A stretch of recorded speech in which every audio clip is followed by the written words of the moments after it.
Mientras no nos escuchan acá, Marcos, ¿de qué es el último libro? Porque te iba a preguntar el que estás corrigiendo. Estoy escribiendo un libro sobre revisionismo histórico, pero sobre los dos precursores del revisionismo, dos autores que escribieron en la década de 1910. Siempre que uno hace la historia del revisionismo, el camino medio arranca con los autores de los años 30. Claro. Pero a principios de siglo hubo algunos francotiradores que en solitario escribieron trabajos contra la historia mitrista. Y entonces Ah, agarré mira dos, vos. un Ujú. venezolano y un cordobés, un historiador cordobés, que a mediados de la década del 10 escriben, se embarcan en una polémica contra la historia mitrista y contra el diario La Nación, contra el diario La Prensa, contra diferentes profesores, académicos, etcétera, que defendían los postulados de Mitre. Es muy interesante porque los tipos en la década del 10 tienen en claro un montón de cosas que uno después va a ver en otros historiadores. Sobre todo, no sé, en José María Rosa. Sí, ¿No? En José María Rosa ya está bien formulado algunos tópicos. La denuncia del imperialismo británico, la reivindicación de los caudillos federales. exacto. Pero lo interesante es que estos tipos escriben en un contexto donde eh, no sé si estaban dadas las condiciones como para una obra antibritánica de esa magnitud. Claro. ¿No? Los Además por el escriben contexto histórico en el muy... que se estaban moviendo, claro. Sí, sí, tal cual. Qué sé yo, los revisionistas de los años 30 hacen obras antibritánicas, pero porque hace muy poco sucedió el pacto Roca-Runciman, entonces la Claro. denuncia de la dominación británica está mucho más a flor de piel. En la Sí, y Argentina además del los Bicentenario, escándalos eran como claro, más frecuentes, lo que había pasado en el Senado, o sea, tenían como otro sí, espíritu que los llevaba a todos juntos y eran más también. Pero estos lógico. dos que vos me mencionaste están como muy en solitario y además había que atreverse a meterse con la academia también en ese momento. Sí, tal cual, tal cual. Bueno, no casualmente esos libros de estos autores nunca más fueron reeditados. O sea, son Claro. obras que se pueden conseguir medio de milagro en alguna librería anticuaria. Son todos trabajos que no, prácticamente no se conocen. Sobre todo uno, el historiador cordobés este Francisco Silva, que yo lo escuché mencionado por Galazo. Galazo lo nombra al Ah, pasar, pero no lo estudia a fondo. Así que bueno, estuve trabajando mucho estos meses con eso. no, mira qué bueno. No, me da mucha curiosidad. Voy a estar al tanto, te digo, Sí, y de la tienen receta. una originalidad y es que escriben una historia en la clave bolivariana. Eso es ¿Mm? la otra gran originalidad. Es una historia escrita en la clave de la patria grande. Sí, buenísimo. No, me da esa en la cabeza Ugarte también, pero Ugarte tiene otra Claro. pluma. Sí, Pero de pero es de la esa, misma, sigue y además se escribe en esa misma época prácticamente. tal cual, Ujú. tal cual. Si lo Ahí en tuviéramos la que patria. emparentar a alguno de los autores más conocidos, los tenemos que acercar a Ugarte. El Sí. venezolano Blanco Fombona, amigo personal de Ugarte. Ah, Compartieron. sí, me suena. Mira. Sí, Sí, sí, sí, sí. sí, lo conozco. Lo conozco de algún escrito, pero no mucho. Ahora después me voy a inmiscuir un poquito más. Pero mira qué bueno. Eh, bueno, podríamos arrancar, porque si no nosotros, yo me pongo a charlar y ya después desvirtúo hacia cualquier lado y no quiero ni siquiera demandar más tiempo. Buenas tardes a todos y a todas que están ahí presentes. Hoy volvemos a retomar después de un par de semanas que nos tomamos de receso, también para descansar en este contexto también muy complejo en el que estamos atravesando, pero en el que nos damos quizás el placer de poder tener un espacio de reflexión y de repensar ciertas cuestiones. Al día de hoy lo hemos convocado al licenciado magíster Marcos Mele, coterráneo de estas pampas sanvicentinas y ahora se nos ha ido hacia otros lugares, pero que se sigue expandiendo y así como recién, si estuvieron escuchando, es un magnífico exponente no solamente del revisionismo, sino de la historia argentina, latinoamericana en general, con una gran capacidad, con digamos, un vasto recorrido para la corta edad que tiene Marcos, de un tipo muy joven con mucha sapiencia y mucha humildad, que esa es otra de las características que después de tanto tiempo sigue manteniendo intactas. Así que sin muchas más vueltas que dar, le damos la bienvenida, agradecemos tu tiempo, agradecemos porque sé que estás ocupado y no solamente en ocupaciones que tienen que ver con la escritura de libros, sino con las clases y las correcciones, y solamente el ser oídos para todo lo que va a brindar. Lo que les voy a pedir a los que están y a las que están conectadas, que aprovechen, que si tienen comentarios y consultas, preguntas y sugerencias para hacer, que aquí estamos. Así que, Marcos, bienvenido a este espacio virtual de nuestra escuela peronista de formación política, que decimos que es virtual, pero que en algún punto, cuando podamos, nos vamos a reunir en conjunto para no solamente estrecharnos las manos, sino conocernos personalmente y estrechar ideas. Así que muchas gracias y bienvenido nuevamente. Bien, buenas tardes para todos y todas. Muy agradecido por la invitación y la verdad que para mí es un gusto enorme poder conversar con compañeros de San Vicente y peronistas acerca de los temas a los que me dedico y con los que puedo hacer un aporte a la discusión política. La propuesta de hoy es comenzar a tratar un tema de especial importancia dentro del pensamiento nacional, que es el revisionismo histórico. Cuando yo conversaba con Mariana semanas atrás acerca de cómo direccionar o cómo elegir un tema para la conversación de hoy, me parecía fundamental abordar el tema del pensamiento nacional desde la óptica concreta de uno de sus pilares fundamentales, que es la revisión de la historia argentina y latinoamericana. Y para estudiar el revisionismo histórico, la cantidad de material que tenemos disponible es descomunal. Yo les diría que de la biblioteca que se llega a ver ahí atrás, el 90% es material de revisionismo histórico y me quedo corto, digo, no, la cantidad de material que se produjo desde la corriente revisionista puede completar varias bibliotecas. Entonces, ¿de qué manera introducir o ingresar a este tema de un modo simple y sobre todo con mucho concepto y con mucho contenido?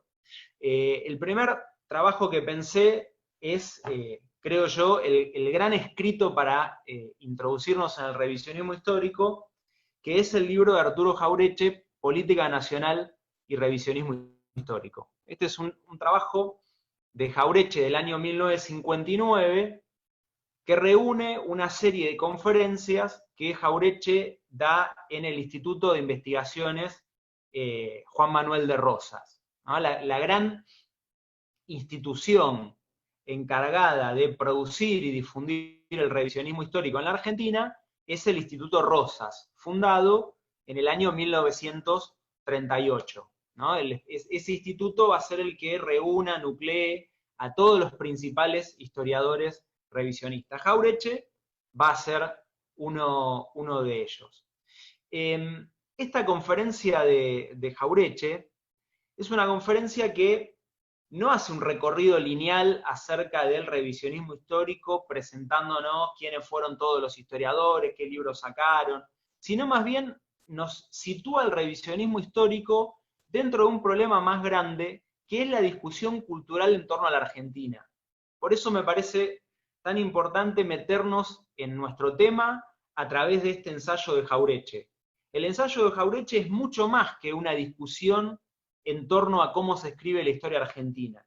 Es toda una discusión en torno a cómo se ha construido la cultura en la Argentina.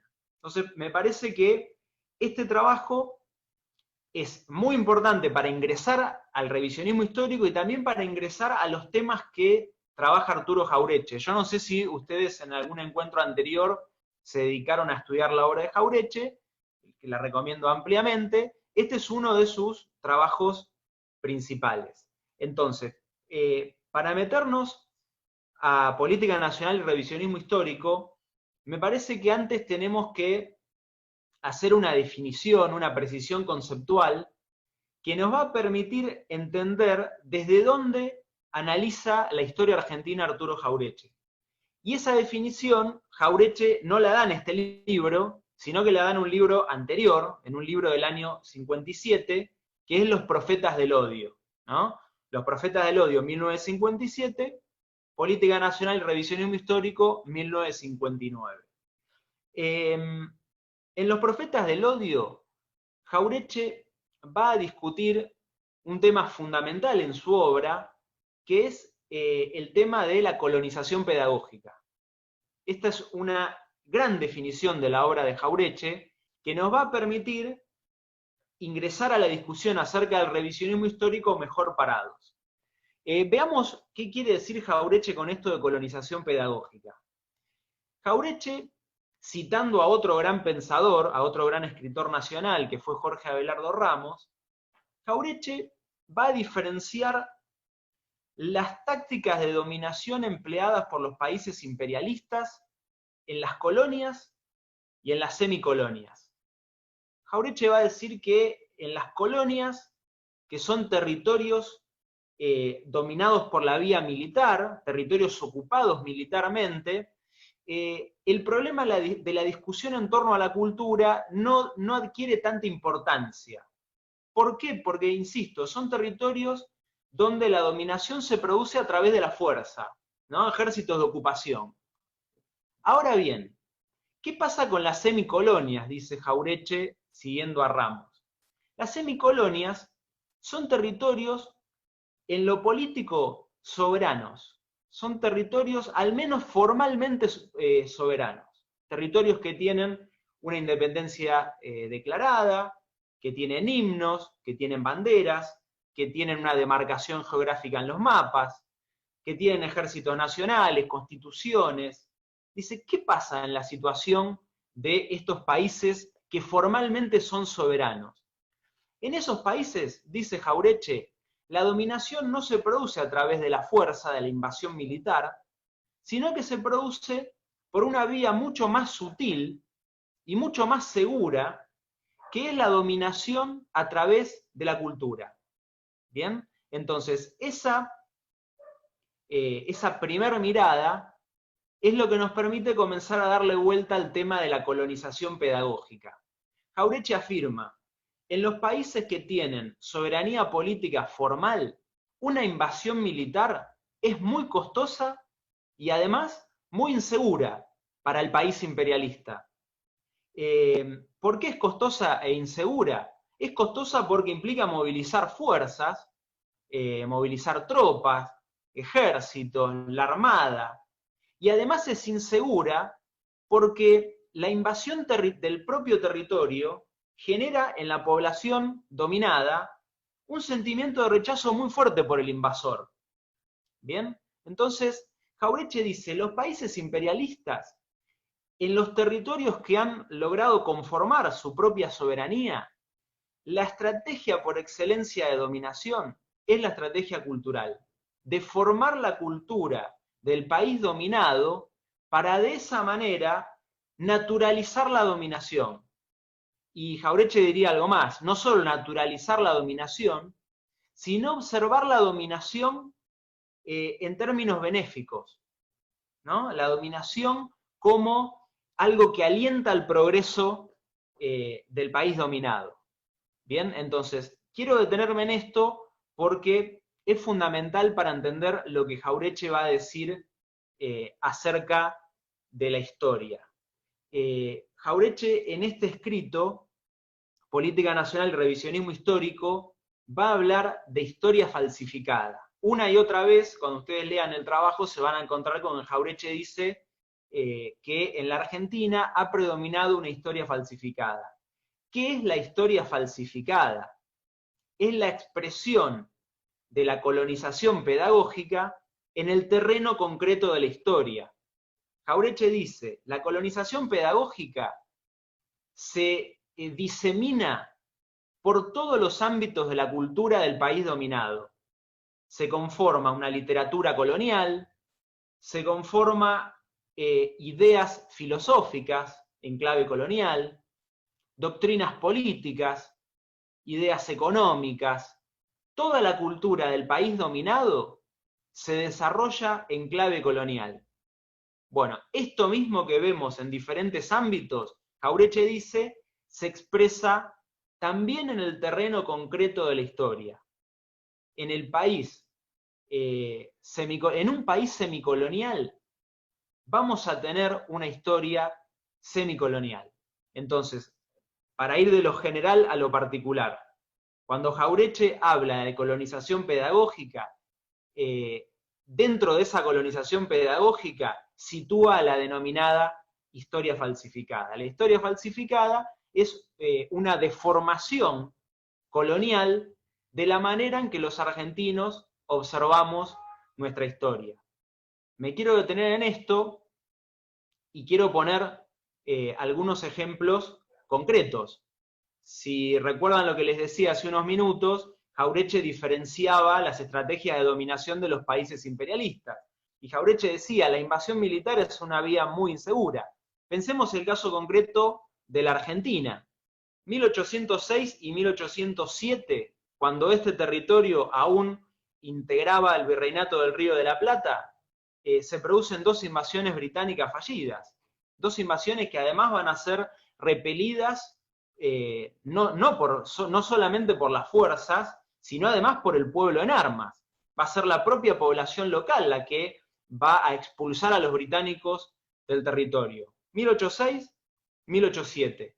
Sigamos el recorrido. 1845, agresión anglo-francesa en la Cuenca del Plata, la famosa Guerra del Paraná, donde tenemos como hito histórico de la soberanía nacional el combate de vuelta de obligado. ¿Qué les quiero señalar con esto? Que la incursión militar ha sido más que dificultosa para los planes británicos en el Río de la Plata. Ahora bien, no así ha sido la dominación por medio de la cultura. La dominación por medio de la cultura tuvo mucho más éxito que la dominación por la vía militar. De más está decir que más de una vez uno ha escuchado a argentinos lamentarse, bajo un claro reflejo de mentalidad colonial, lamentarse por qué expulsamos a los británicos en 1806 y 1807. Yo me cansé de escuchar esta idea de, bueno, ¿qué hubiese pasado? ¿Qué hubiésemos sido? ¿Qué grandes hubiésemos sido si en 1806 y 1807 no hubiésemos expulsado a los británicos del Río de la Plata?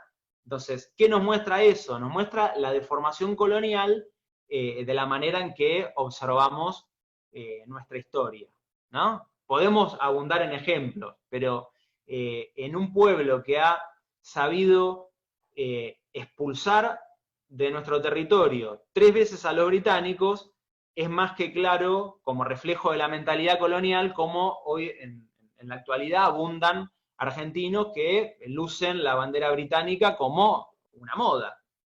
Bien, bueno, estos pequeños ejemplos que vamos poniendo, los señalo para tratar de darle vuelta a la cuestión de la colonización pedagógica. Jauretche dice, en un país formalmente soberano, la dominación no se produce por la fuerza, sino que se produce principalmente a través de la deformación cultural, la creación de una cultura colonial en el país sometido para normalizar la situación de dependencia. El pensamiento nacional, del que Jauretche es tal vez su máximo exponente, el pensamiento nacional precisamente lo que busca hacer es desarticular el pensamiento colonial. Cuando hablamos de pensamiento nacional, no lo utilizamos de cualquier manera. El pensamiento nacional es un pensamiento antiimperialista y anticolonialista. Lo que busca hacer es pensar la realidad nacional en clave nacional y además forjar una conciencia nacional y antiimperialista. Cuando nosotros hablamos de escritores nacionales, no estamos refiriéndonos exclusivamente a autores que hayan nacido en el territorio argentino. Para nada. No, no. Lo nacional no está determinado por el lugar de nacimiento. Lo nacional está determinado por la manera en que la obra de ese escritor contribuye a forjar una conciencia nacional y contribuye a desmantelar la conciencia colonial que predomina en la cultura oficial del país. Díganme si esto se entiende, si no, le damos alguna vuelta a ese concepto. Bien, entonces, el motor del pensamiento nacional es desarticular la colonización pedagógica.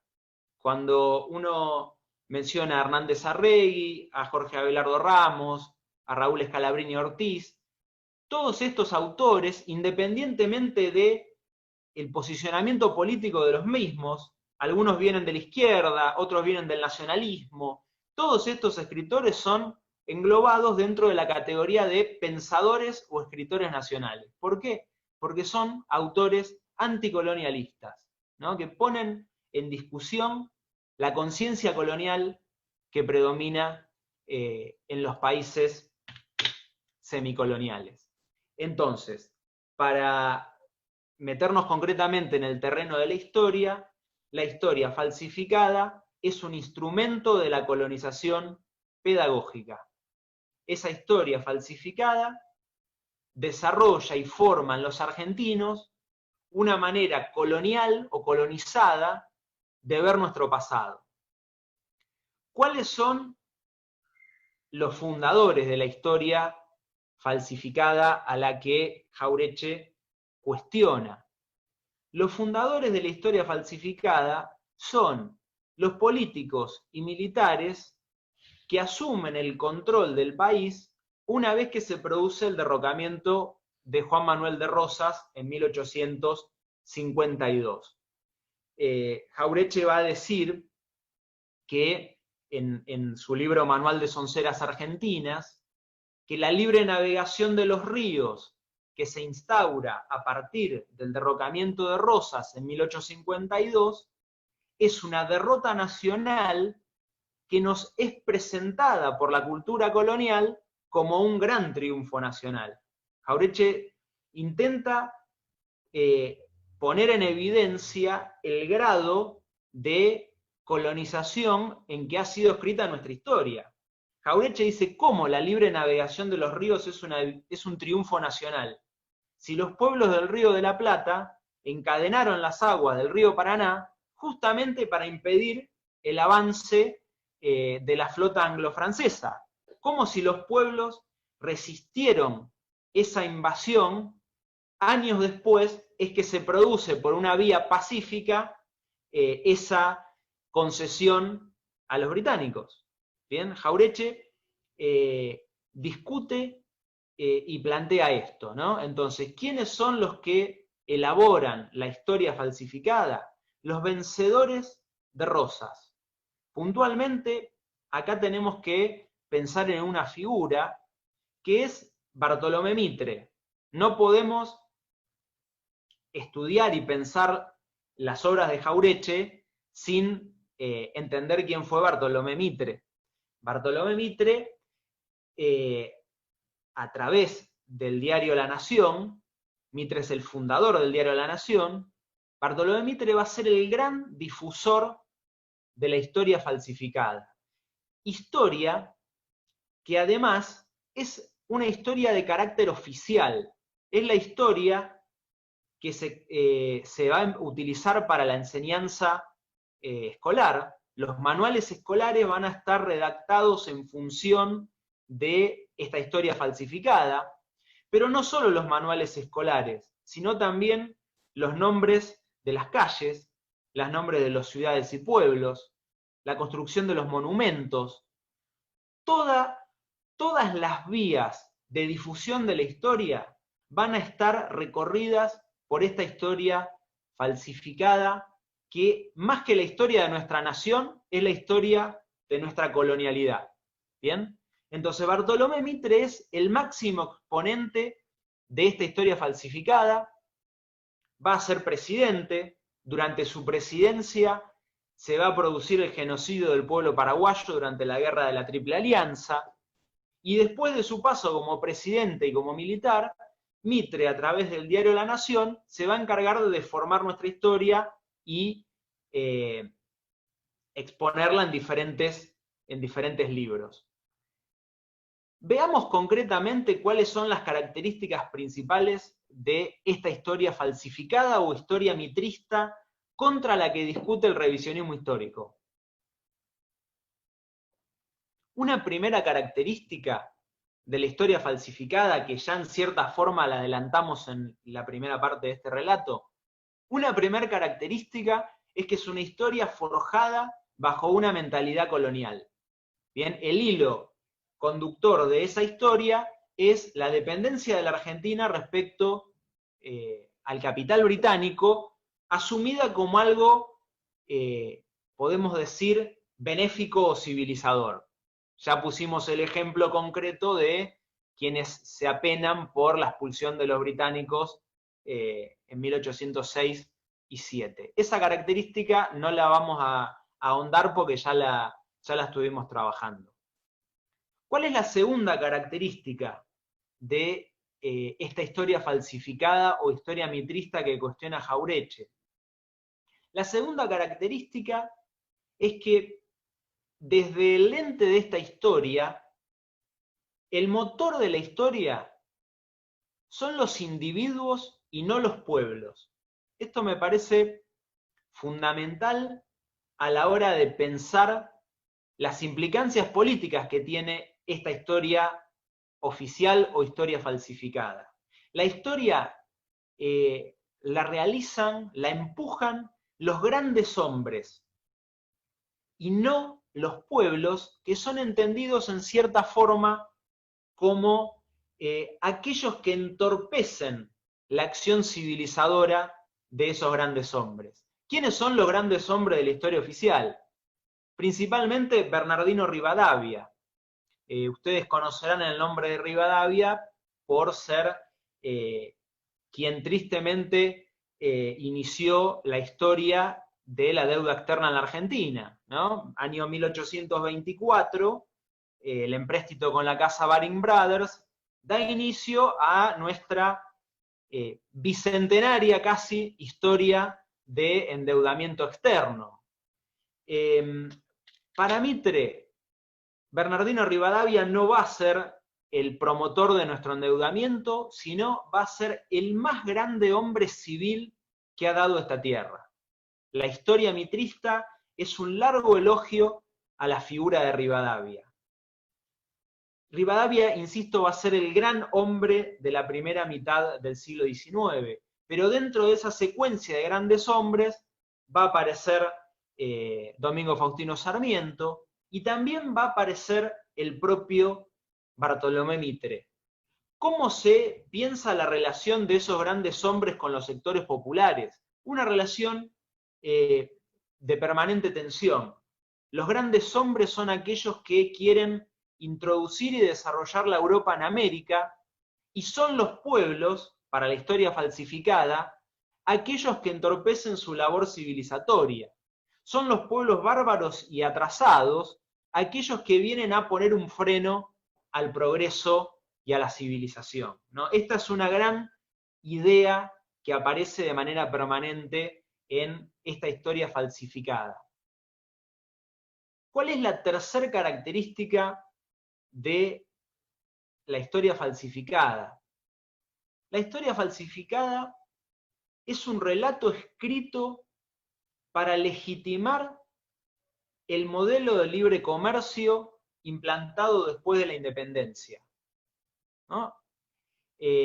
A mí siempre me resultó más que llamativo cuando uno escuchaba el relato histórico escolar acerca de la Revolución de Mayo, cómo prácticamente la Revolución de Mayo fue realizada con el objetivo puro y exclusivo de comerciar libremente con Inglaterra, ¿no? En el relato escolar, la Revolución de Mayo no se habría hecho más que para el comercio libre con los ingleses.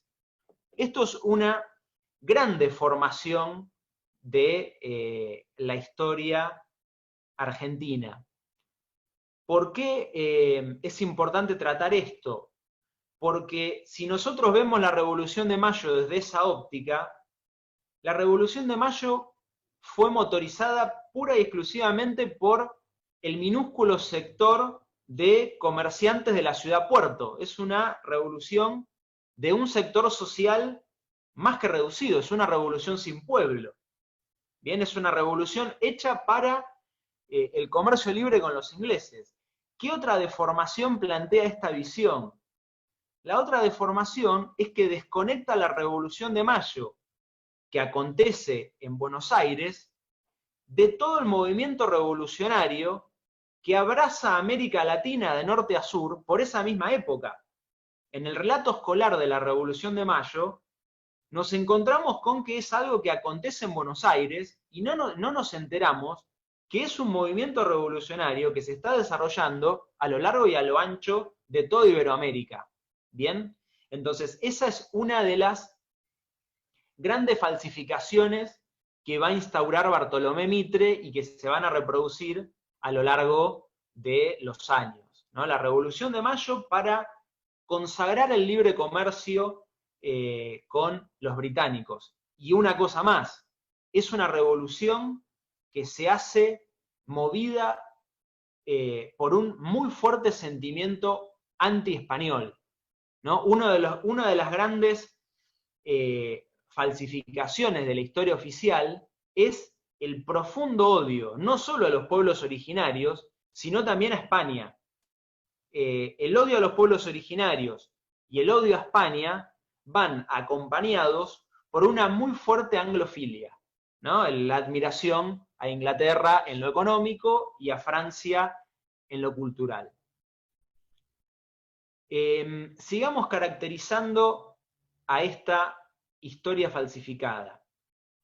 El cuarto punto fundamental que me parece tenemos que utilizar para caracterizar a la historia falsificada es que es una historia escrita en la clave de la dicotomía sarmientina de civilización y barbarie, ¿no? Sarmiento era una obra que no podemos dejar de leer, que es el libro Facundo o Civilización y Barbarie. Sarmiento va a pensar la historia argentina del siglo XIX a través de una dicotomía que es civilización y barbarie. Sobre esa dicotomía civilización y barbarie se va a montar la cultura oficial de la Argentina, ¿no? Si ustedes el día de mañana se enganchan con la obra de Jauretche, recomiendo ampliamente leer el libro de Sarmiento para entender hacia dónde apunta la polémica que Jauretche desarrolla. Lo vamos a explicar rápidamente, pero... Marcos. Sí. Marcos. No, esa es mi hija.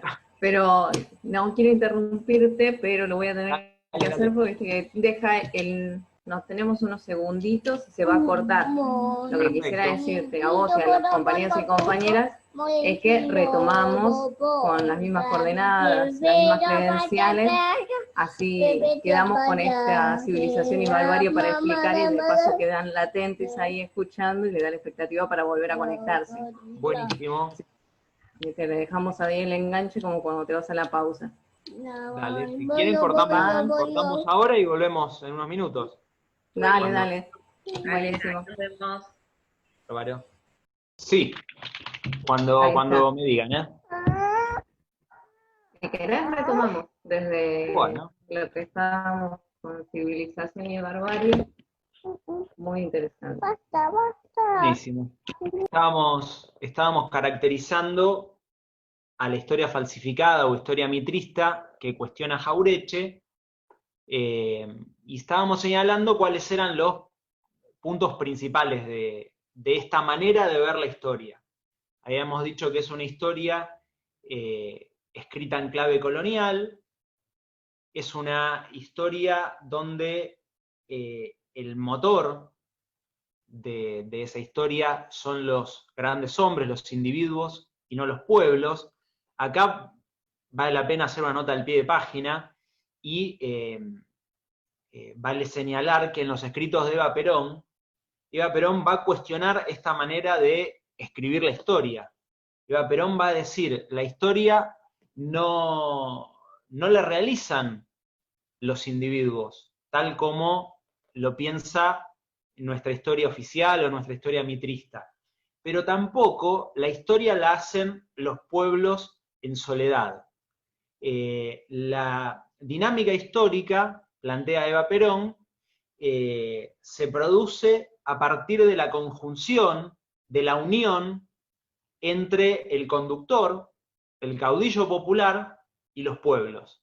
Ni los individuos en soledad, ni los pueblos desarticulados, ni los pueblos desorganizados, ¿no? El impulso de la historia se produce cuando se realiza esa unión, esa conjunción entre líderes populares y pueblo. Eso a modo de cuestionamiento a la manera de pensar la historia por parte de la cosmovisión o la concepción mitrista tradicional. Habíamos señalado que esta historia además es una historia redactada en la clave de legitimar el libre comercio, es una historia que busca otorgar un fin benéfico y civilizador al libre comercio, no piensa el libre comercio como la ideología que ha atado nuestro país a la dependencia, sino más bien la contempla como un factor de civilización. Y nos habíamos quedado en una característica que es una historia escrita bajo la dicotomía sarmientina de civilización y barbarie. Sarmiento en su libro Facundo, va a plantear que son las ciudades aquellos puntos de nuestro suelo donde florece la civilización, entendiendo a la civilización como el contacto con la cultura europea, ¿no? Sarmiento va a decir, en la América del siglo XIX, la civilización radica en las ciudades, porque son esas ciudades las que tienen el contacto estrecho, el contacto permanente con la cultura europea. Por el contrario, dice Sarmiento, en las campañas rurales, en el campo, donde el contacto con lo europeo es prácticamente inexistente, lo que florece es la barbarie.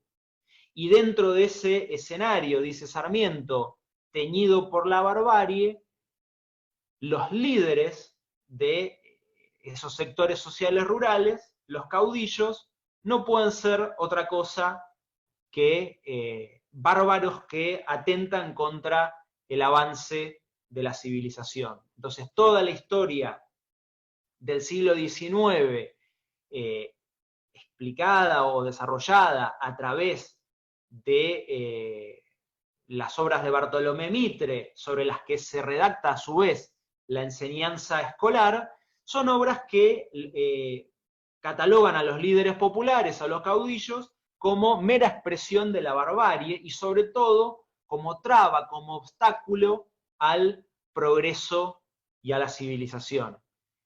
Si uno mira la historia del siglo XIX, va a haber dos grandes líderes populares que reciban la categoría o la calumnia de barbarie y salvajismo, que van a ser, en el caso del Río de la Plata, Juan Manuel de Rosas, y en el caso del Paraguay, Francisco Solano López. Curiosamente, dos líderes que además de tener una gran raigambre popular, van a ser líderes que impulsen modelos de proteccionismo económico, ¿no? Si la historia oficial es una historia escrita en la clave de legitimar el libre comercio con los ingleses, no es para nada sorpresivo que los dos grandes líderes populares que sostienen modelos proteccionistas en el terreno económico sean catalogados como salvajes, bárbaros, tiranos, etc.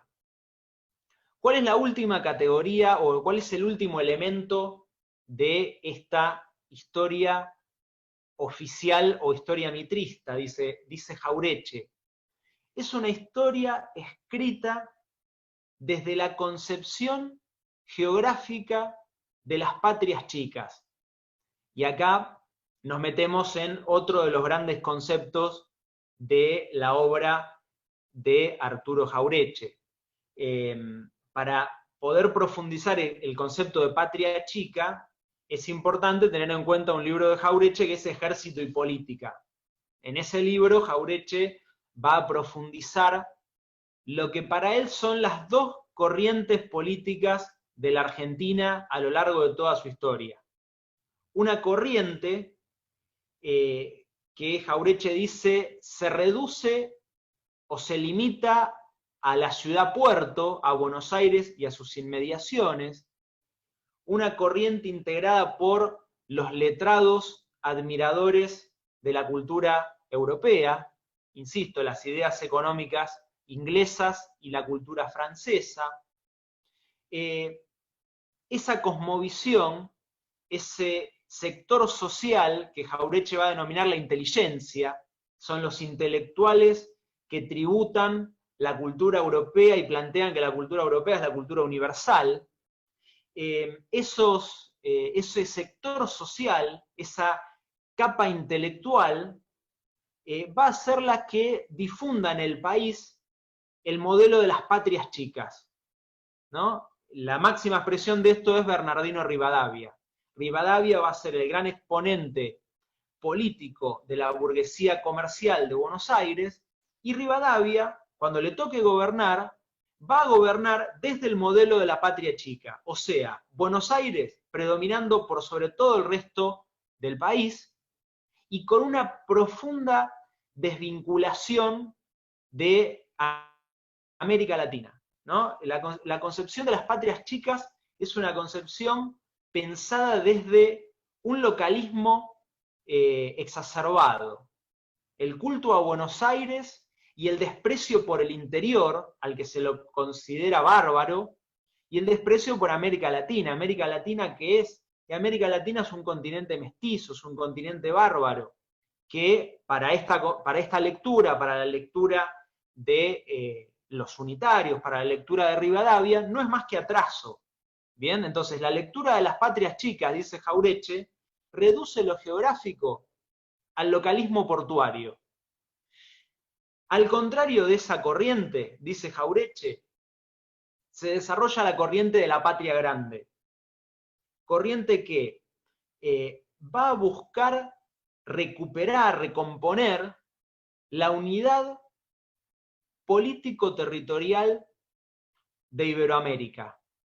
Esta corriente va a tener como exponentes en la Argentina al coronel Manuel Dorrego, a Juan Manuel de Rosas, y si uno ya piensa a nivel iberoamericano, los grandes exponentes de esto son Simón Bolívar y el general San Martín.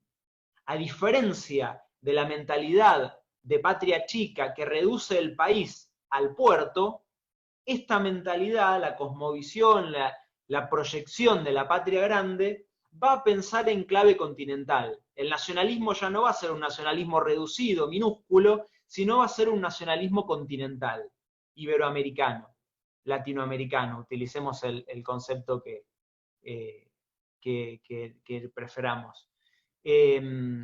Entonces, ese es el último punto de la historia falsificada, que según Jauretche conforma toda una unidad, ¿no? La cosmovisión de las patrias chicas de la América Latina fragmentada se corresponde con los puntos anteriores, con la mentalidad colonial, con el libre comercio, con la dicotomía civilización y barbarie, etc. ¿Bien? Entonces, con esto lo que planteamos es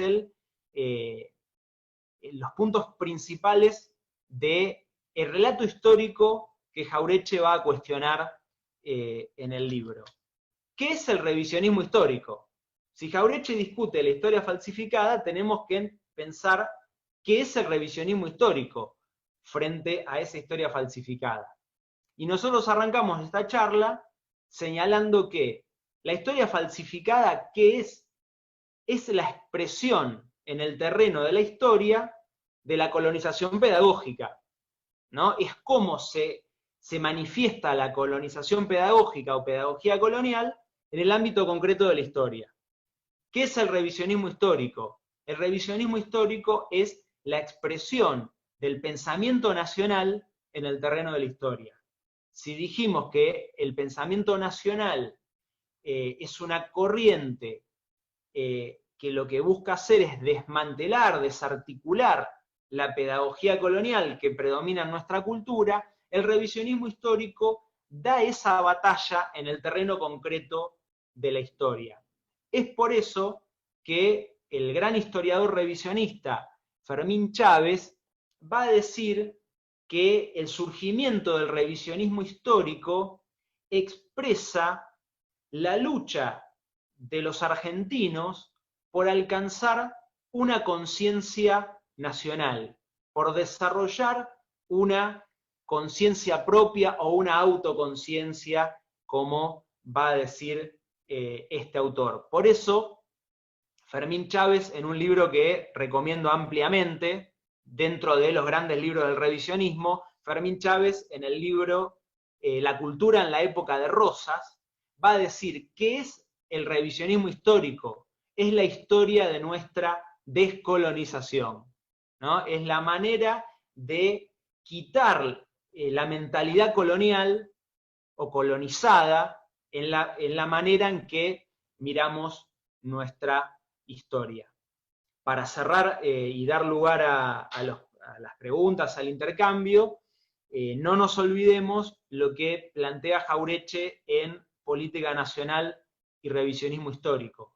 Jauretche dice que cuando nosotros miramos la historia, no podemos perder de vista algo crucial, y es que la historia que nosotros aprendemos en el pasado fue política, y la política de nuestro tiempo presente, el día de mañana, será historia. Entonces Jauretche dice, no tenemos que mirar la historia como algo que solo despierta la inquietud de los anticuarios. La historia tiene vitalidad. La historia es algo en movimiento, la historia está viva, son las herramientas que nos permiten pensar el presente.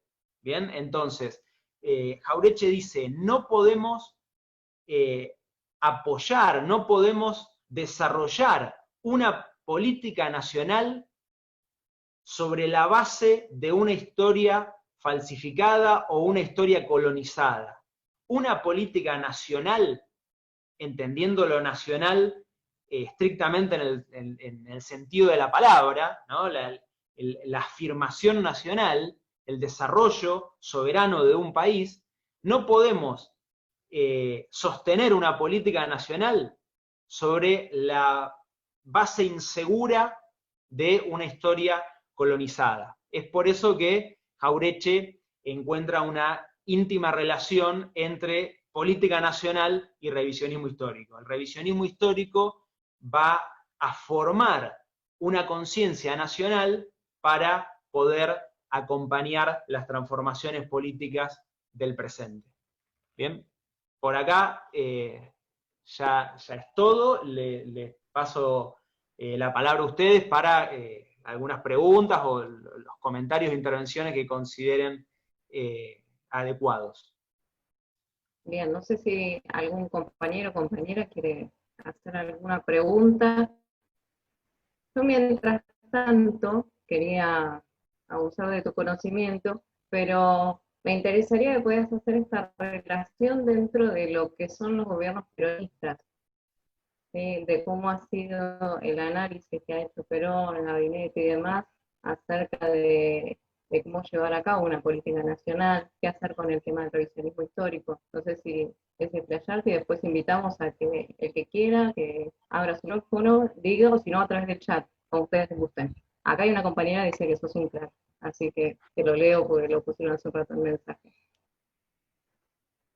Muy buena tu pregunta, Mariana. Tendríamos que hacer para responder esta pregunta tendríamos que diferenciar dos planos. Un primer plano es la formación histórica de Juan Domingo Perón.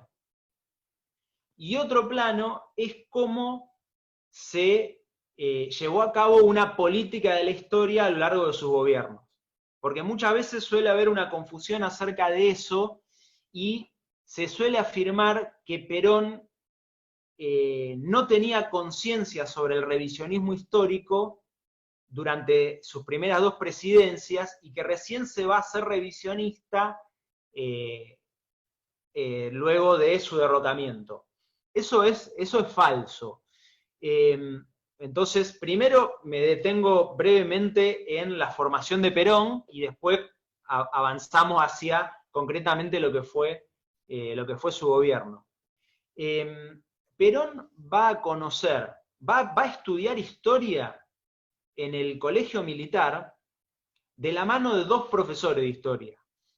Un profesor de historia es Ricardo Levene. ¿Quién es Ricardo Levene? Ricardo Levene es el gran difusor de la historia mitrista, la historia de Mitre, en las primeras décadas del siglo XX. Bien, es un tipo que en cierta forma va a replicar la historia que Jauretche critica en este libro que tuvimos para leer. Ahora bien, Perón tiene otro profesor, que es el profesor Cobos Daract, y ese profesor es uno de los precursores de la defensa de Juan Manuel de Rosas, de la reivindicación de la figura de Juan Manuel de Rosas. Entonces, Perón, muy joven y de la mano de este profesor, va a descubrir la importancia nacional de la reivindicación de la figura de Rosas.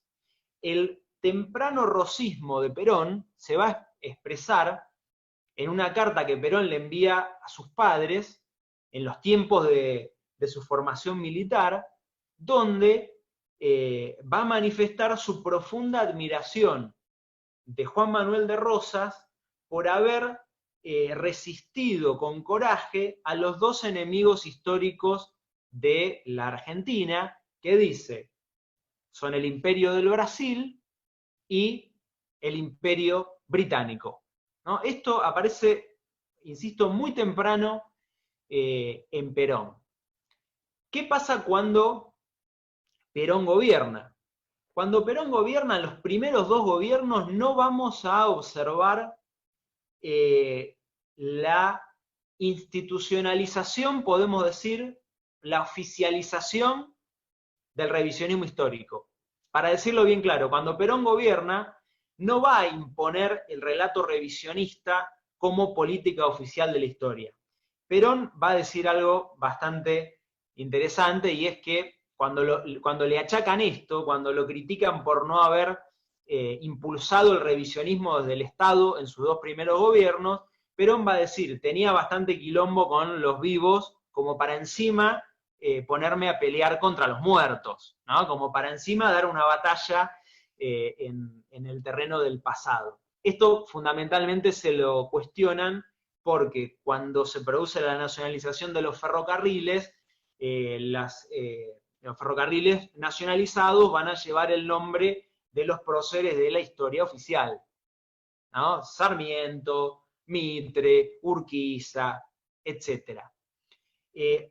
Después del 55, en Perón y en el peronismo, vamos a ver con mucha mayor claridad la importancia política del revisionismo histórico. Esto es bien claro, y Jauretche lo plantea en su libro. ¿Por qué va a ser tan importante el revisionismo histórico después del 55?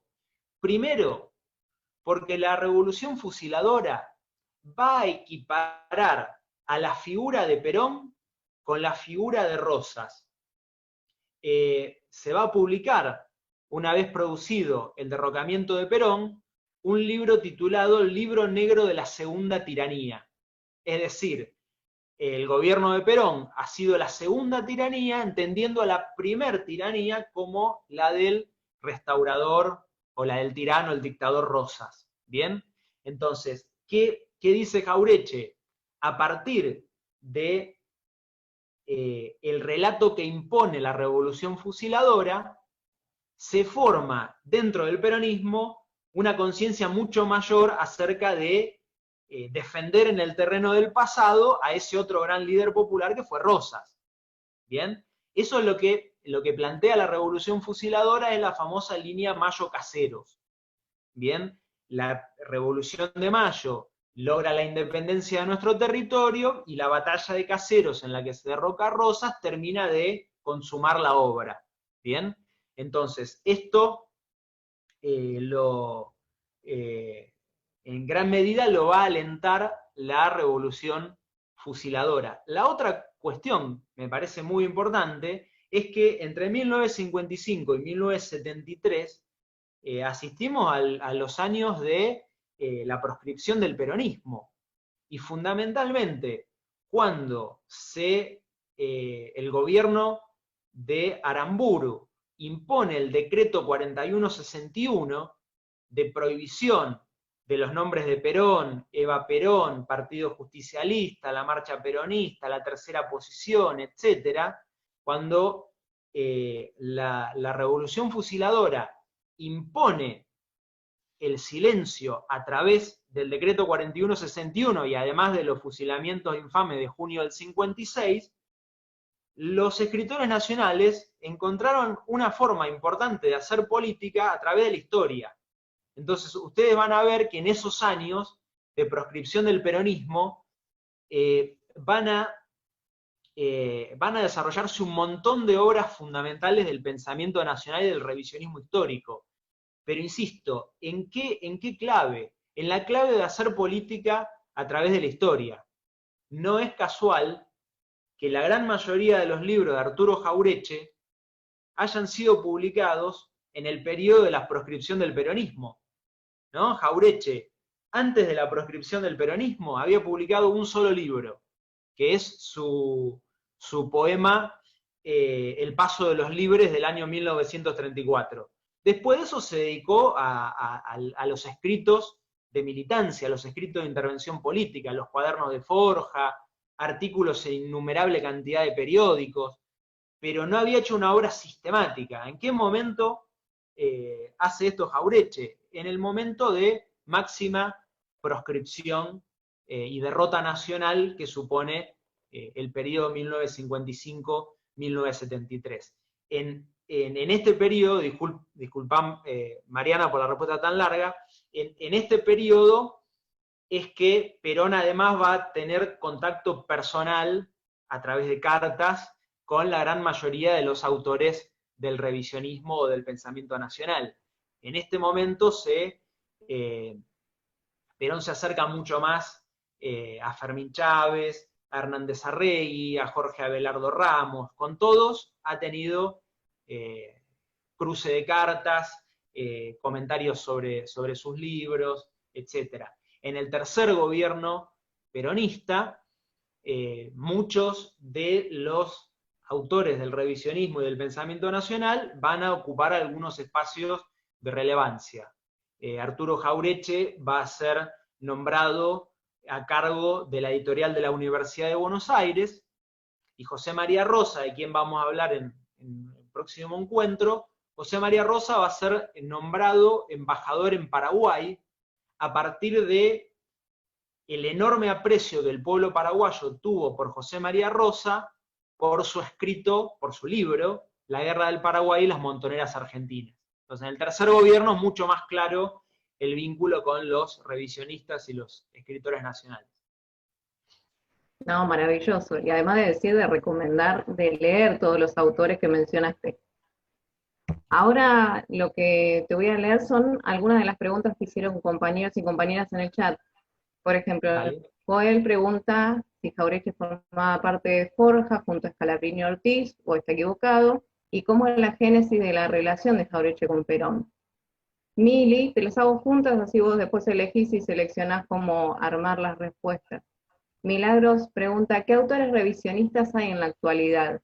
Y por último, Franco pregunta, bueno, no es una pregunta, sino es un comentario. Qué bueno es escuchar con tanta claridad a un compañero de lo que es el revisionismo histórico. Así que bueno, unas felicitaciones, yo adhiero a ese último comentario también. Así que ahí Bueno, vienen tus respuestas a esas muchas preguntas que gracias. hicieron los compañeros. Arrancamos con Forja. Arrancamos con Forja. Por supuesto, sí, está muy bien lo que plantean. Jauretche va a ser uno de los fundadores de Forja. En la década de 1930, ustedes recordarán, el 6 de septiembre de 1930 se produce un golpe de Estado que va a derrocar a Hipólito Yrigoyen. Hipólito Yrigoyen va a ser el primer presidente democrático de la Argentina del siglo XX. Yrigoyen va a ser un tipo de un liderazgo popular muy grande, muy importante, completa y absolutamente defenestrado por la prensa oligárquica, ¿no? Si ustedes recuerdan las barbaridades que decían sobre Néstor Kirchner y Cristina Kirchner en los últimos tiempos, y lo siguen diciendo en la actualidad, las cosas que decía el diario La Nación, el diario La Prensa, sobre Hipólito Yrigoyen, iba más o menos en el mismo sentido. Y los partidarios de Yrigoyen eran presentados como unos bárbaros, unos salvajes, la chusma, le decían en aquella época.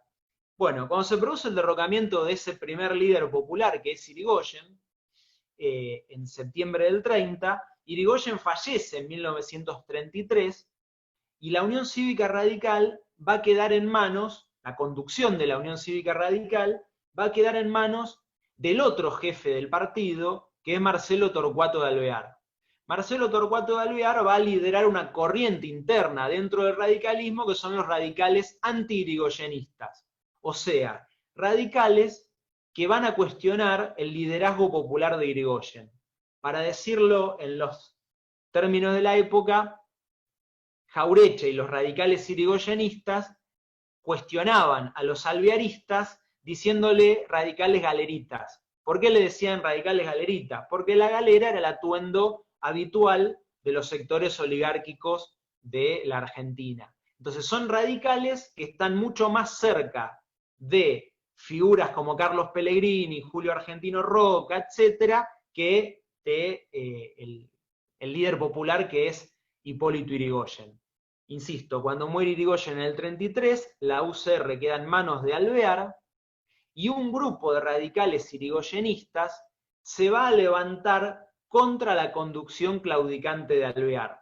Ese grupo de radicales yrigoyenistas, entre los que está Arturo Jauretche, Homero Mansi, Manuel Ortiz Pereira y otros, ese grupo va a cuestionar dentro de la UCR el lineamiento antinacional de la conducción de Alvear, ¿no? Se oponen directamente a cómo Alvear está transformando a la Unión Cívica Radical ya no en un partido popular, sino en un partido más del régimen oligárquico, que es lamentablemente lo que va a pasar con la UCR a partir de entonces. Entonces, ese grupo, Forja, se funda en el 35, no va a estar integrado por Raúl Scalabrini Ortiz, porque Scalabrini Ortiz no era radical. Scalabrini Ortiz, si bien va a tener una lectura bastante benéfica acerca de la figura de Yrigoyen, lo va a concebir en una línea nacional a Yrigoyen, Scalabrini no se afilia al Partido Radical, y ese era un requisito excluyente para formar parte de Forja. Recién en 1940, Forja va a eliminar el requisito obligatorio de ser afiliado radical para integrar la agrupación, así que en ese momento recién se va a producir el ingreso de Scalabrini. Pero sin lugar a dudas, Scalabrini va a ser el gran ideólogo que acompaña la experiencia de Forja. Arturo Jauretche va a decir, Scalabrini Ortiz es el descubridor de la realidad nacional. Jauretche dice que antes de Scalabrini Ortiz, el antiimperialismo en la Argentina era un antiimperialismo retórico. La izquierda tradicional y otras fuerzas políticas eran antiimperialistas, batallaban contra el imperialismo norteamericano, pero no decían absolutamente nada acerca del imperialismo real que afectaba al Río de la Plata, que es el imperialismo británico, ¿no? Se dedicaban a escribir obras anti-norteamericanas, pero nada decían acerca de la dominación británica en el Río de la Plata. Entonces, ¿qué dice Jauretche? El primero en descubrir esa historia, el primero en poner en evidencia la historia de la dominación británica, es Scalabrini Ortiz. Por eso Scalabrini es el gran maestro de toda esa generación. Sobre todo con dos libros fundamentales. Los dos del año 1940. Y los dos libros que van a ser fuentes de formación doctrinaria para el GOU, el Grupo Obra de Unificación, que lleva adelante la Revolución de Junio del 43, se va a formar con las obras de Raúl Scalabrini Ortiz, Política Británica en el Río de la Plata y la historia de los ferrocarriles argentinos. Cuando nosotros hablábamos de la historia falsificada por supuesto se sigue reproduciendo. No es una historia que se desarrolló, difamó, calumnió a Rosas y ahí se detuvo. La historia falsificada sigue teniendo su reproducción y una forma bien clara de falsificación de la historia es presentar a Perón y a los coroneles del GOU meramente como un grupo de nazis. Bueno, eso no pasa la más mínima comprobación histórica. El grupo del GOU en modo alguno leía la obra de Mussolini, no admiraban a Hitler. El grupo del GOU se forma con las obras doctrinarias del nacionalismo argentino, que es un nacionalismo antibritánico. Leen a Scalabrini Ortiz, leen al nacionalista José Luis Torres y leen al nacionalista Benjamín Villafañe. O sea, lo que ellos tienen en la cabeza es desmantelar el imperialismo británico en el Río de la Plata. Bien, entonces remarco esto porque me parece muy importante leer a Forja, leer los escritos de Forja, leer a Scalabrini, leer a Jauretche por la gran influencia que van a tener con posterioridad en la formación doctrinaria del peronismo. Después, sobre el vínculo de Jauretche con Perón, es importante señalar que cuando Perón se desempeña como secretario de Trabajo y Previsión, ministro de Guerra y vicepresidente, o sea, a partir de 1944-45, Jauretche va a oficiar prácticamente como consejero personal de Perón. Jauretche va a ir todas las mañanas a reunirse con Perón en las oficinas de la Secretaría de Trabajo y Previsión. Recomiendo el libro Jauretche y su época de Norberto Galasso, porque ahí en ese libro Galasso cuenta los entretelones de la relación de Jauretche con Perón. El propio Jauretche en su libro, en el libro Escritos Inéditos, va a profundizar un poco acerca de esto. Lo que Jauretche dice es que va a tener una diferencia con Perón, no profundiza sobre qué versó esa diferencia, ese malentendido. Va a tener una discusión con Perón que va a interrumpir la relación diaria que ellos mantuvieron bastante tiempo. Sin embargo, después Jauretche, durante el primer peronismo, va a ocupar un cargo de gestión. Jauretche va a ser el director del Banco de la Provincia de Buenos Aires, bajo la gestión del gobernador Domingo Mercante. Hay un libro muy lindo que se llama Perón y Evita en San Vicente, libro que yo heredé de mi abuelo y donde en ese libro aparecen algunas fotos de mi familia, aparece mi tío abuelo, dos de mis tíos abuelos que eran trabajadores en la quinta mientras Perón y Evita visitaban San Vicente. En ese libro van a poder encontrar una foto o varias fotos de Jauretche en San Vicente. Marcos, ¿Sí? no lo cuentes, así se conectan de nuevo. Mirá, no lo cuentes, dejar los expectativos, porque se está por cortar otra vez la transmisión y de paso lo deja con el enganche. Dale, Bárbaro. volvemos a conectarnos. retomarlo y Buenísimo, sigamos con ese buenísimo. maravilloso Gracias. libro. No, les decía que en el libro Perón y Evita en San Vicente hay algunas fotos donde aparece Jaureche en su rol de director del Banco Provincia, del Banco de la Provincia de Buenos Aires, en inauguración. Yo no sé si, no recuerdo ahora, no lo tengo a mano el libro, pero creo que es en la inauguración del hospital o de la Escuela 1. Habría que revisarlo, pero aparecen varias fotos de Jaureche en su... Creo eh, que, si no me equivoco, hay una en la inauguración de la sucursal del banco, que es en el sí, 47. Sí, sí, es de ahí esa. está. Ahí está, exacto, en la sucursal del banco, tal cual, tal cual. Sí, sí, sí, es ese. Eh, bueno, entonces eso en cuanto al vínculo de Jaureche con Perón. El libro de Galasso, Jaureche y su época, eh, permite, permite profundizar bastante acerca de una relación que tuvo algunos desencuentros, pero Jaureche nunca dejó de contemplar a Perón como el gran conductor de la línea nacional.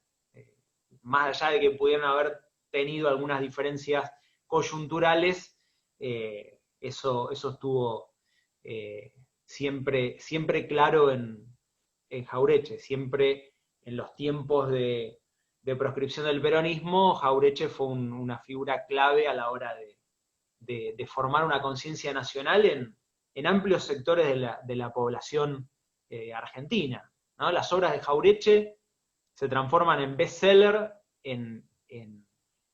siendo Jaureche un escritor bastante maduro, ¿no? Jaureche nace en 1901 y sus primeros grandes libros son del año 57, 60, y es justamente en ese momento, ¿no? Jaureche agarra la pluma para defender las ideas nacionales en un contexto de, de resurgir de la mentalidad colonial y de las políticas neocoloniales. El ingreso de la Argentina al Fondo Monetario Internacional, al Club de París, el plan Previch de dependencia económica, etc.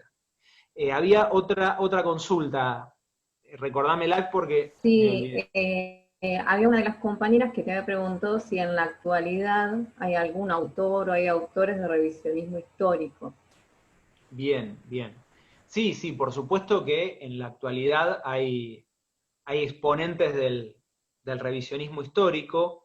Dentro del pensamiento nacional, de los escritores nacionales, tenemos que considerar que una primera gran generación de autores se apagó en cierta forma en la década del 70, ¿no? Jorge Abelardo Ramos, fundador de la Izquierda Nacional en la Argentina. Jorge Abelardo Ramos va a decir que el año 1974 es el año de la peste para la Argentina, porque en ese año muere Perón, en ese año muere Hernández Arregui, muere el padre Mujica, muere el historiador cordobés Alfredo Terzaga, y también muere Arturo Jaureche, ¿no? Un año terrible para el pensamiento nacional. Eh, Después de la dictadura genocida de los 70, muchos exponentes de las primeras camadas de revisionistas y escritores nacionales van a seguir batallando las ideas nacionales. En la década del 80, Fermín Chávez y José María Rosa, como tal vez los más importantes, y un historiador que por suerte vive y que sigue produciendo, sigue escribiendo de manera permanente y admirable, y que además perteneció a la generación antigua de pensadores nacionales, es Norberto Galasso. Así que yo les podría mencionar un montón de autores del pensamiento nacional y del revisionismo en la actualidad, pero yo creo que el más importante de todos ellos es el maestro Norberto Galasso, porque Galasso no solo conoció personalmente a Jaureche, a Hernández Arregui, se mandó cartas con Perón, sino que además Jauretche, en una obra descomunal de alrededor de 70 libros, Jauretche se dedicó a hacer la biografía de todos los pensadores nacionales. Si el día de mañana ustedes quieren conocer un poco sobre Jauretche, sobre Scalabrini, sobre Ramón Dol, sobre Manuel Ortiz Pereira, cualquiera de los pensadores nacionales más importantes, sobre Manuel Ugarte, todos estos pensadores fueron biografiados por Norberto Galasso. Entonces yo, si tuviera que situarme en el presente y recomendarles un autor del pensamiento nacional y del revisionismo, no tengo dudas en decirles que arranquen por Norberto Galasso. Es una gran recomendación. ¿Hay algún compañero o compañera que quiera hacer alguna pregunta? Porque no hay nada escrito en el chat por eso. Acá. Así que si quiere. Yo, Señorita. Mariam. Hola, Leonora. ¿me escucha? Ahí está. Se te escucha. No, más que pregunta era agradecerle a Marcos. Me acordaba el año pasado o el anteaño pasado que fue el primero que inició justamente el ciclo de charlas de formación del Partido Justicialista. Y bueno, vino muy amablemente, recorrimos la sede del partido y agradecerle que se haya copado nuevamente en esta oportunidad con la juventud. Y nada, es súper valioso, pues sos súper claro, aportás un montón de conocimientos y conceptos quizás desconocidos para muchos, así que ojalá podamos seguir contando con vos, no solo hoy, sino en otras oportunidades, siempre que puedas. Es eso, nada más, agradecerte por estar presente y siempre aportar tu conocimiento con humildad y con ganas para que los jóvenes nos podamos seguir formando.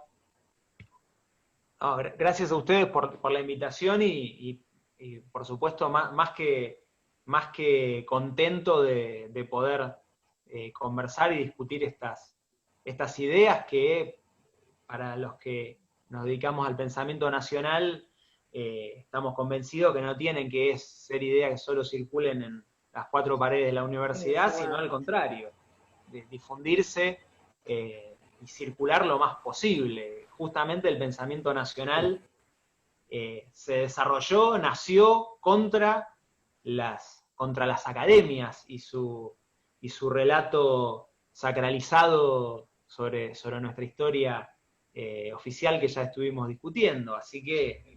Y ahí en la UNLA te hago una consulta que quizá les sirva a los chicos y a las chicas que están escuchando. Puede ser que esté el posgrado o la especialización, no sé si ya lo mencionaste, sobre pensamiento nacional y latinoamericano.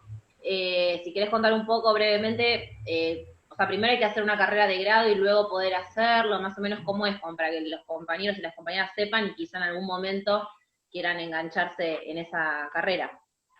Buenísimo, sí, está muy bien que me lo señalás porque vale la pena comentarlo. La UNLA tiene desde el año 2012, tanto para sus estudiantes como para el personal docente y no docente, un curso obligatorio de formación en pensamiento nacional y latinoamericano. Ese es un curso para las carreras de grado, ¿no? Si alguno de ustedes se anota en la Universidad de Lanús, el día de mañana va a cursar ese seminario de pensamiento nacional y latinoamericano en grado, en las licenciaturas. Lo que vos señalabas acerca de la especialización es una carrera de posgrado, o sea, tiene como requisito previo contar con una licenciatura universitaria o con un profesorado de la educación superior no universitaria, un terciario. Con esa formación de base se pueden inscribir en el posgrado, que es el único posgrado dentro de las universidades argentinas que se dedica a tratar estos temas, ¿no? La gran mayoría de los posgrados sobre América Latina van dirigidos en una óptica bastante diferente a la que nosotros tratamos. Nosotros en el posgrado sistemáticamente laburamos las obras de estos escritores que les mencioné y de muchos otros más. Así que bueno, este año no lo pudimos abrir, no pudimos abrir una nueva cohorte, una nueva camada por el contexto general sanitario, la universidad está cerrada, pero bueno, el año que viene, a mediados del año que viene, si todo está bien, vamos a reabrir una nueva inscripción, así que les puedo hacer llegar la información a quienes les interese. Yo soy docente de ese posgrado y además soy el coordinador académico.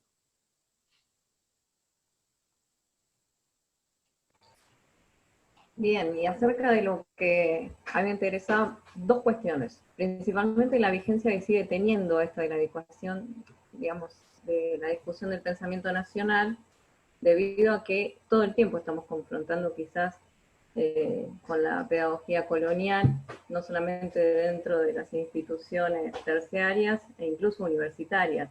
Porque nosotros mencionamos la Universidad de Lanús, pero no tenemos que desconocer que en otras casas de estudio esto no sucede.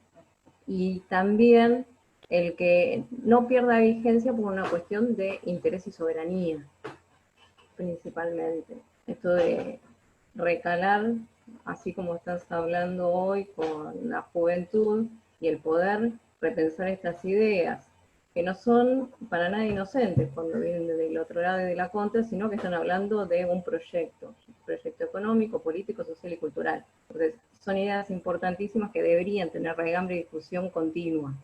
Y a su vez, también hablar de otra de las instituciones en las que vos también te desarrollas, que es el Centro de Centro de Estudio de Integración Latinoamericana, Manuel Ugarte, que lleva a cabo una tarea también encomiable en lo que tiene que ver con el revisionismo histórico y el pensamiento nacional. Así que me gustaría como ahondar en esas dos cuestiones, en no la pérdida de la vigencia de este postulado, por lo importante que es, pues no solamente el que quede en lo discursivo, sino que va mucho más allá.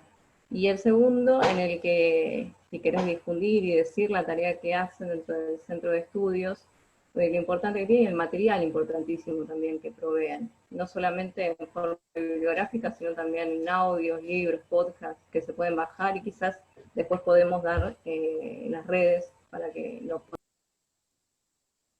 Bien, sí, coincido con lo que vos planteabas acerca de la vigencia de la colonización cultural o pedagogía colonial.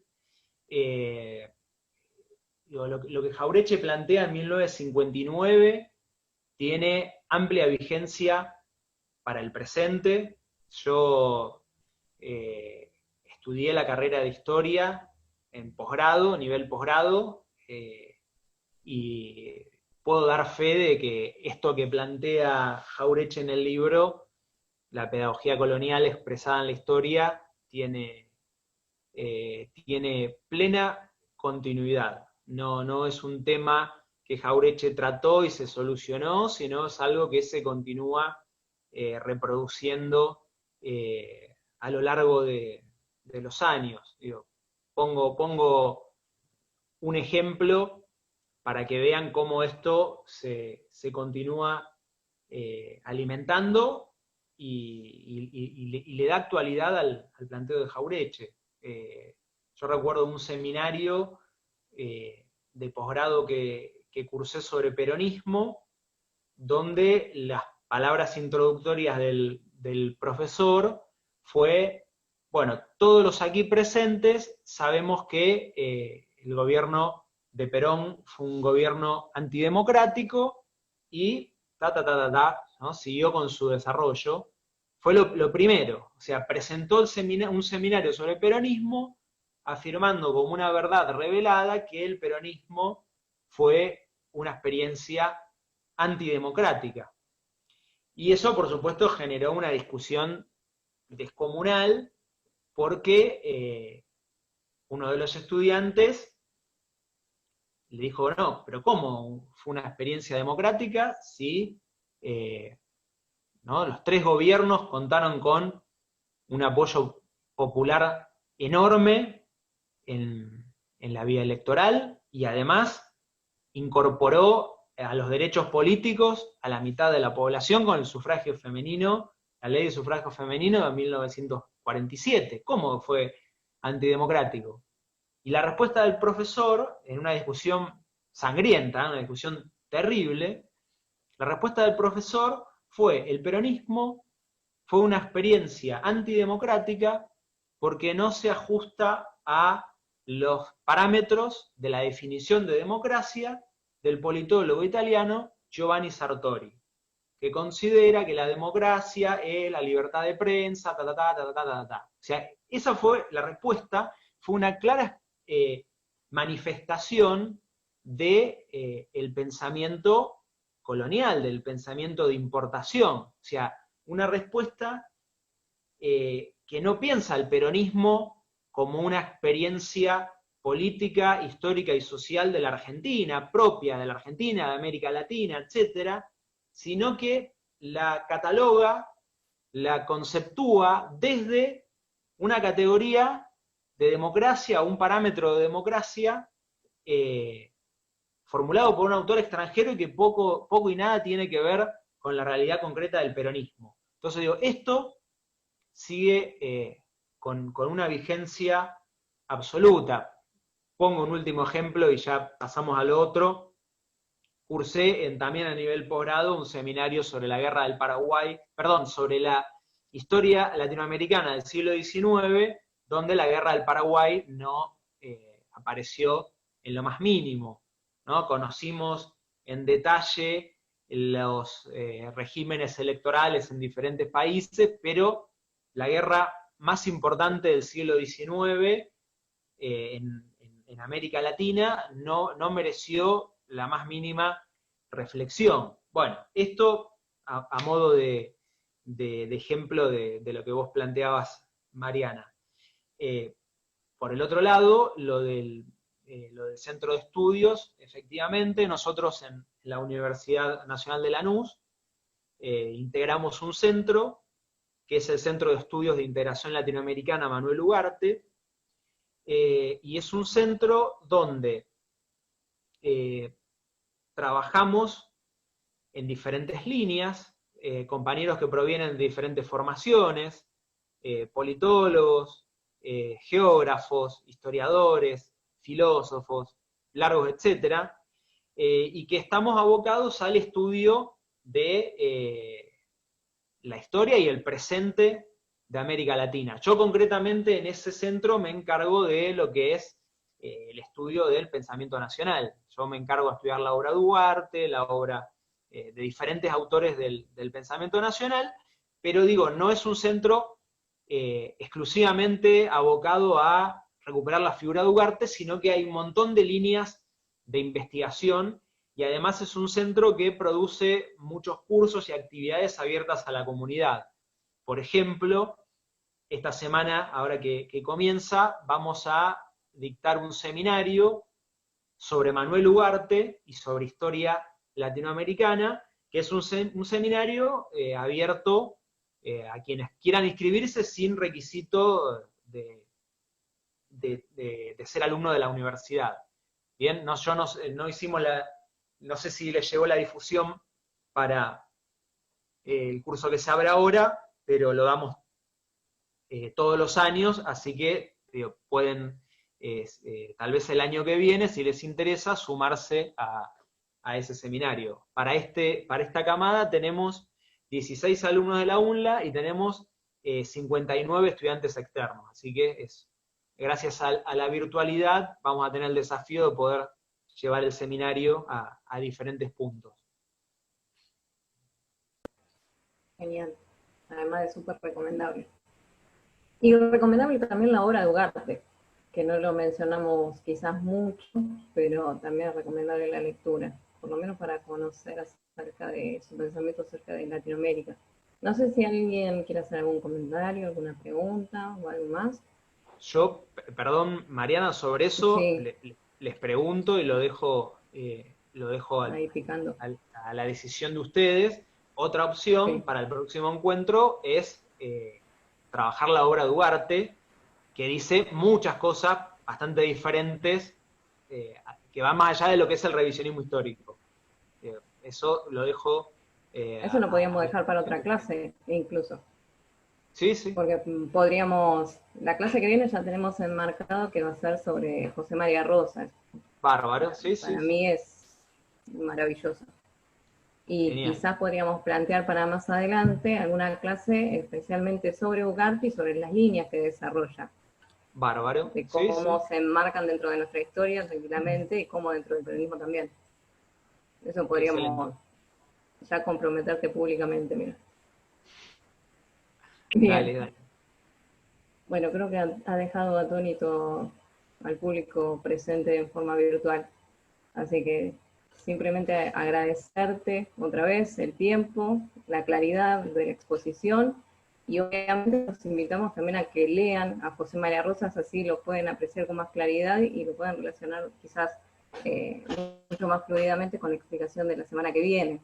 Siempre cuando uno tiene una lectura previa le puede sacar mucho más fruto y más jugo a las preguntas. Así que está la bibliografía subida en el grupo de Facebook que tenemos. Aprovechenla y aprovechen después a Marcos la semana que viene para hacerle todas las preguntas, todas, absolutamente todas las preguntas que quieran.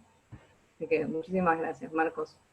Desde ya. No, gracias nuevamente a ustedes y bueno, espero que les haya servido la charla, el encuentro y nos vemos próximamente.